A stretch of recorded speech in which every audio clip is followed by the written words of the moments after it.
아버지를 요양원에 보냈습니다. 그냥 어쩔 수 없었어요. 이 말이 누군가에게는 핑계처럼 들릴 수도 있겠죠. 하지만 제게 그건 진심이었습니다. 최선을 다한 결정이었고 최악의 선택이 될 줄은 정말 몰랐습니다. 제 이름은 박도현, 38살. 두 아이의 아빠이자 스타트업을 운영하고 있는 바쁜 가장입니다. 일과 육아, 그야말로 눈코 뜰 새 없이 살아가는 날들이죠. 모든 게 하루하루 전쟁처럼 지나갔습니다. 그런 제게 아버지와 함께 살아야 한다는 건 너무 벅찬 이야기였습니다. 어머니는 3년 전 폐암으로 돌아가셨습니다. 그리고 아버지는 그 이후 급격히 말수가 줄어들었죠. 아버지, 우리 집에서 잠깐 계시면 어때요? 어머니가 돌아가신 직후 처음엔 그렇게 모시려고 했습니다. 하지만 현실은 상상 이상이었습니다. 아이들은 아버지를 낯설어 했고 아버지도 아이들과의 소음에 피곤함을 느끼셨습니다. 무뚝뚝한 성격 탓인지 아이들과는 잘 어울리지 못했고 아내와도 대화가 적어 서로에게 불편한 눈치를 보이기 시작했습니다. 그러던 어느 날 아버지가 말없이 집을 나갔습니다. 경찰에 실종 신고까지 한 끝에 근처 공원 벤치에서 발견되었습니다. 그냥 답답해서 나왔어. 그 말에 저는 처음으로 아버지가 이 집에 있는 것이 고통일 수 있다는 걸 깨달았습니다. 그래서 고민 끝에 결정을 내렸습니다. 요양원으로 모시는 게 아버지를 위한 길일지도 모른다. 요양원을 처음 둘러보던 날, 아버지는 별 말씀이 없었습니다. 햇볕이 잘 드는 창가를 바라보며 조용히 앉아 계셨죠. 여기, 뭐 깔끔하네. 그 한마디. 그리고 고개를 끄덕이셨습니다. 그걸로 모든 결정이 내려졌습니다. 며칠 뒤, 이삿짐을 정리하고 요양원에 아버지를 모셨습니다. 침대 위에는 새로 산 파란색 담요와 아버지의 낡은 수첩 한 권. 나는 가만히 아버지의 손을 잡았습니다. 불편하시면 언제든 말해주세요. 자주 올게요. 아버지는 고개를 끄덕이며 말했습니다. 바쁘면 못 와도 괜찮다. 그냥 네 삶 살아. 그 말을 듣는 순간 가슴 어딘가가 시큰거렸습니다. 그런데 바쁘다는 핑계로 나는 정말 자주 가지 않았습니다. 처음 몇 주는 매주 주말마다 들렀습니다.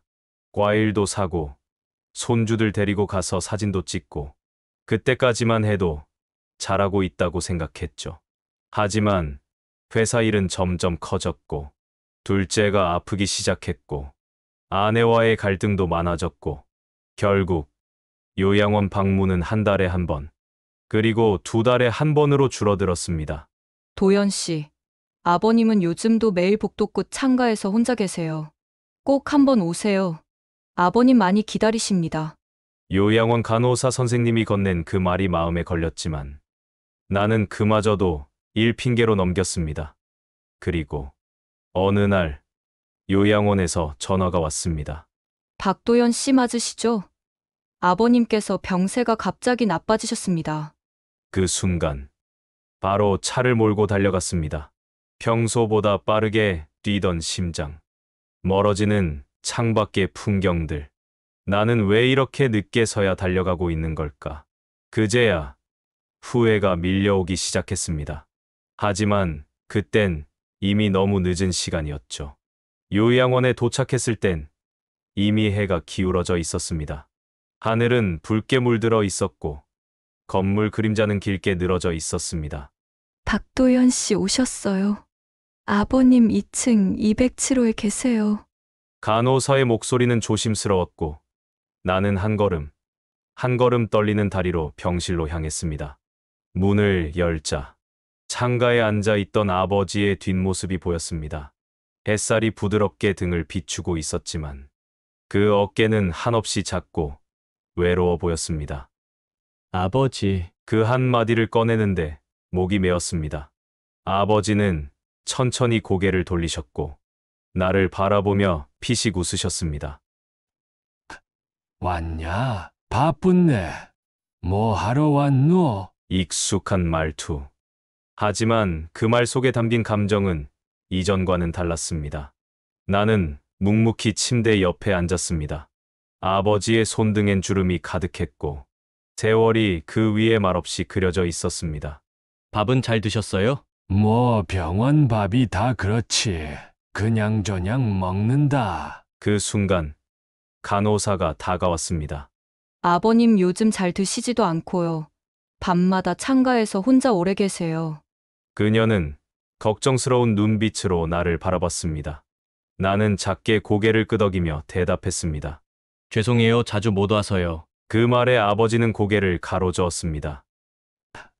네 사는 게 얼마나 바쁜데 다 안다. 그 말 속에 서운함은 없었습니다.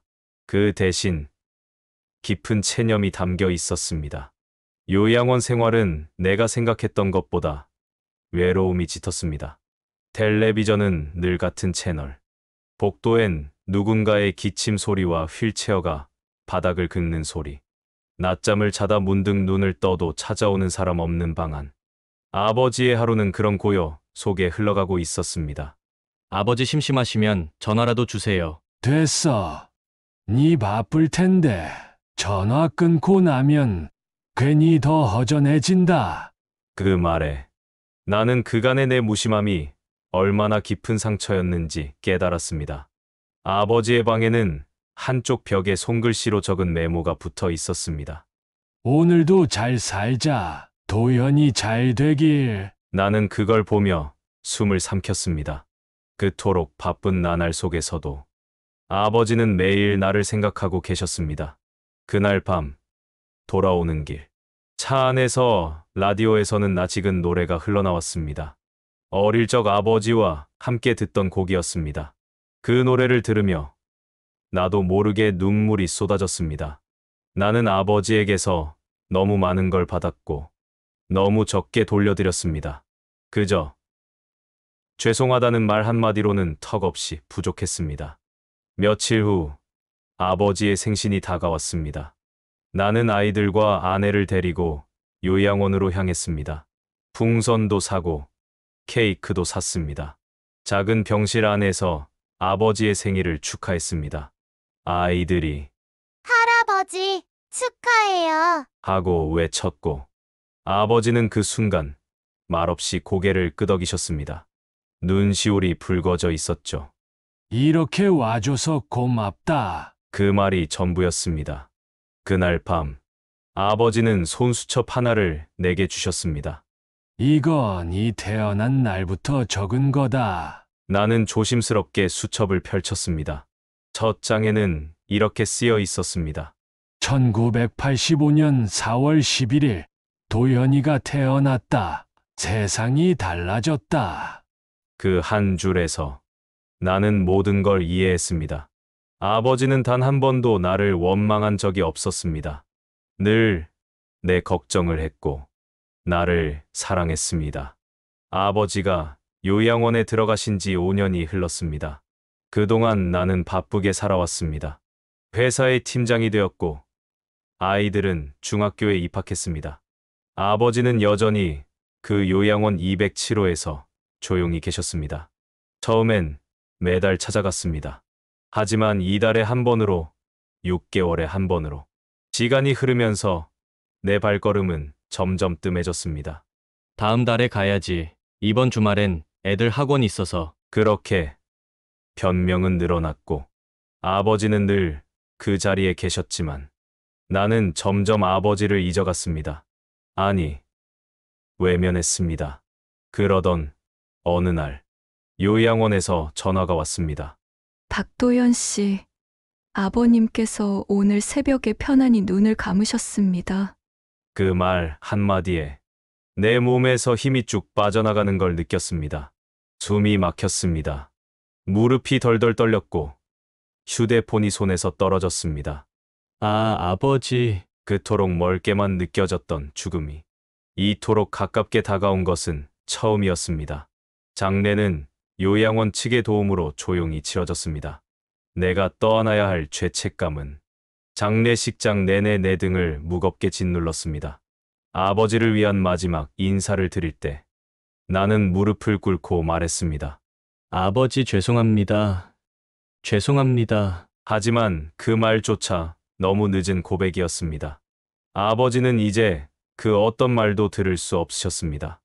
며칠 후 요양원 담당 간호사 한 분이 나를 불렀습니다. 박도연 씨, 이건 아버님께서 돌아가시기 전 남기신 겁니다. 흰 봉투 하나. 도연아에게 라는 삐뚤삐뚤한 글씨가 적혀 있었습니다. 나는 두 손으로 봉투를 꼭 쥔 채 혼자 차 안에 앉아 그것을 열었습니다. 도연아, 편지는 참 오랜만이지. 내가 어릴 적엔 종종 이런 식으로 너에게 편지를 쓰곤 했는데 시간이 흘러 이젠 내가 읽을지도 모르는 편지를 쓰는구나. 요양원 생활은 생각보다 괜찮았다. 물론 가끔은 외롭고 누군가를 기다리는 시간이 길었지만 그건 다 내 탓이 아니야. 나는 너를 이해한다. 세상이 바쁘고 내 삶도 분주하다는 걸 안다. 하지만 내가 문득 날 생각하고 이렇게 편지를 읽고 있을 이 순간만으로도 나는 충분히 행복하단다. 도연아, 내가 늘 뭔가에 쫓기듯 살고 있는 게 아버지는 참 마음이 아팠다. 가족을 책임지고 가장으로서 버거운 걸 잘 안다. 그래서 늘 말없이 응원했다. 우리 아들 잘하고 있구나. 한 가지 고백할 게 있다. 요양원 생활 중 나는 몰래 자원봉사를 했다. 거동이 불편한 어르신들 휠체어를 밀어드리고 식사 도와드리고 힘든 간호사들을 위해 야간 정리도 도왔단다. 그게 내 하루의 낙이었어. 누군가에게 작은 도움이 되는 그 시간이 나를 살게 했고 너에게도 당당한 아버지로 남게 해줬다. 도연아, 미안해하지 마라. 나는 너를 자랑스럽게 생각한다. 언젠가 내 아이들도 자라서 너에게 따뜻한 손을 내밀 거야. 그때는 나처럼 아무 말 없이 웃으며 받아줘라. 마지막으로 요양원 뒤뜰에 작은 나무를 심었단다. 봄이면 꽃이 피고 가을엔 낙엽이 진다. 그 나무를 볼 때마다 내가 너를 얼마나 사랑했는지 기억해주면 좋겠구나. 사랑한다. 도연아, 아버지가.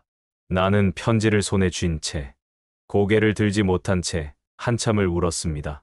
아버지는 끝까지 나를 원망하지 않으셨고 오히려 내 삶을 응원하며 조용히 세상을 떠나셨습니다. 다음 날 나는 요양원 뒤뜰로 향했습니다. 그곳엔 정말로 작은 나무 한 그루가 서 있었습니다. 그 나무는 아직 작고 가늘었지만 당당하게 뿌리를 내리고 있었습니다. 그 아래에 작은 명패가 하나 있었습니다. 박영수. 누구보다 조용히 그러나 뜨겁게 가족을 사랑한 사람. 나는 그 나무를 끌어안고 말했습니다. 아버지, 이제야 알았어요. 정말 사랑합니다. 나무 앞에서 한참을 앉아 있었던 그날 이후 나는 매주 요양원을 찾았다. 하지만 그곳에는 더 이상 아버지가 없었다. 207호 병실은 이미 다른 어르신이 사용하고 있었고 간호사 선생님은 나를 반가운 듯 조심스럽게 반겼다. 박도연 씨 아버님, 정말 대단한 분이셨어요.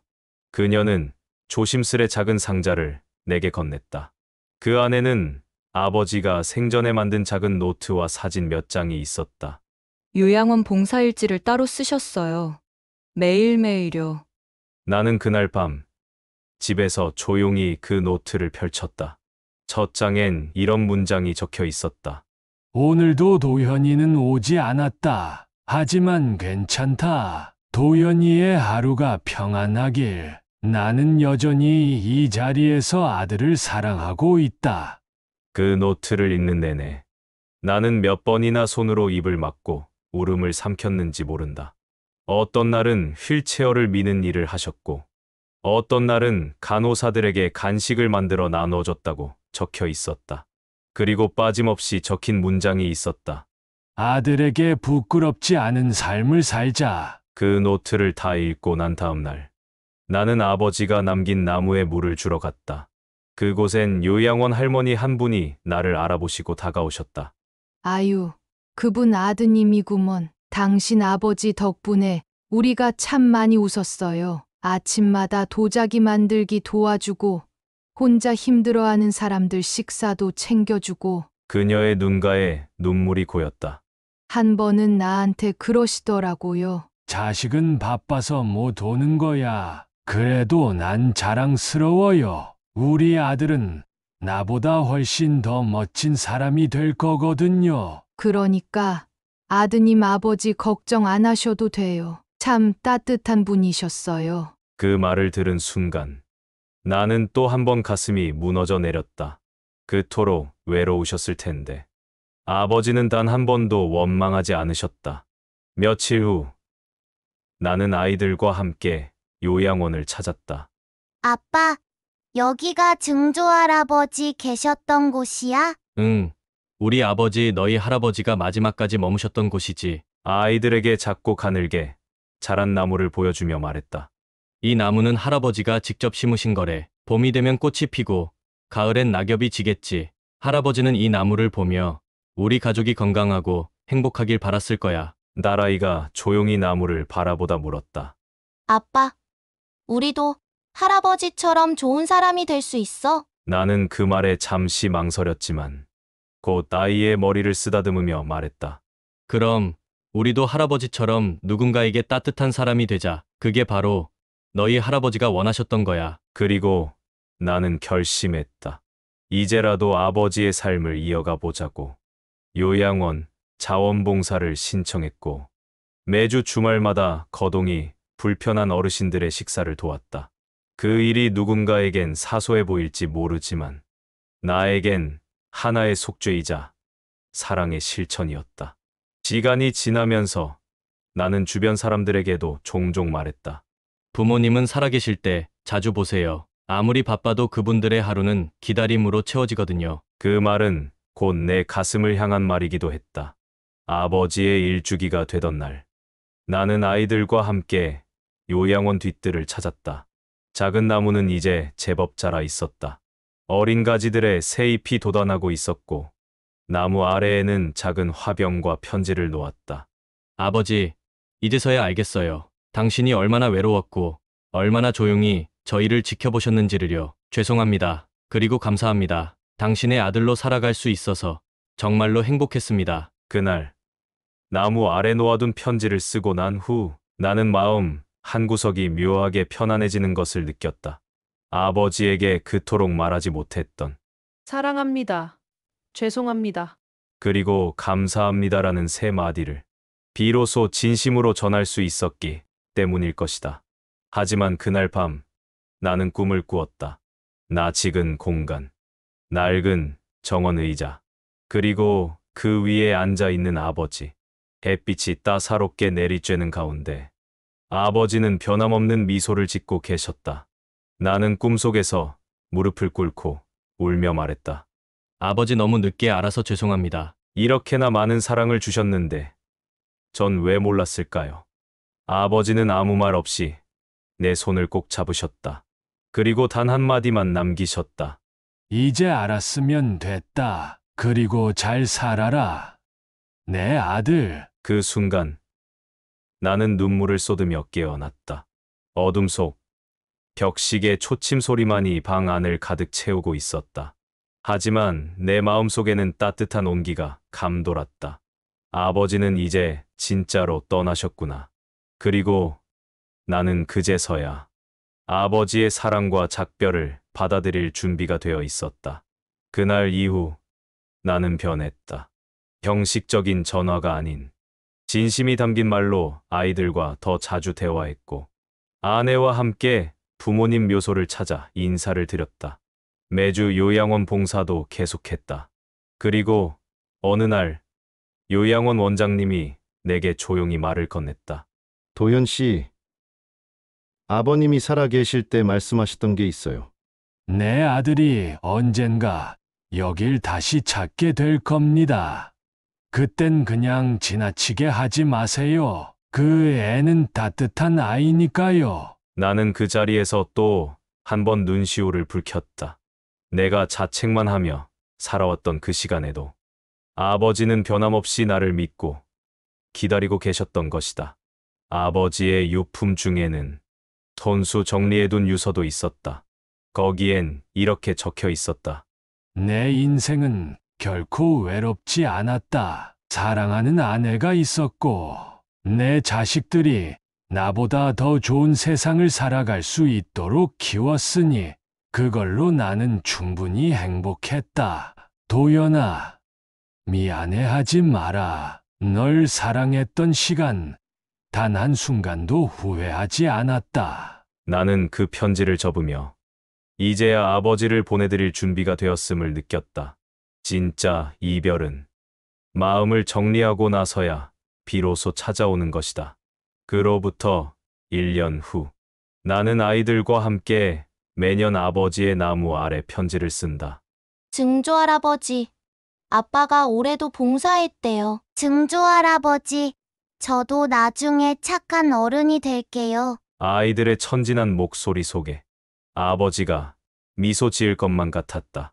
나는 그 나무를 조용히 쓰다듬으며 이렇게 중얼거렸다. 아버지, 당신의 삶은 작은 나무처럼 이제 이 아이들 마음에도 뿌리 내리고 있어요. 아버지는 요양원에 홀로 계셨던 게 아니었습니다. 그는 그곳에서도 여전히 아버지였고 누군가의 이웃이자 친구, 따뜻한 사람으로 살아 계셨습니다. 자식으로서 늦게야 그 진실을 마주하게 된 나는 비로소 아버지의 삶을 이해하는 아들이 되었고 그것이 곧 나 자신을 다시 돌아보는 계기가 되었습니다.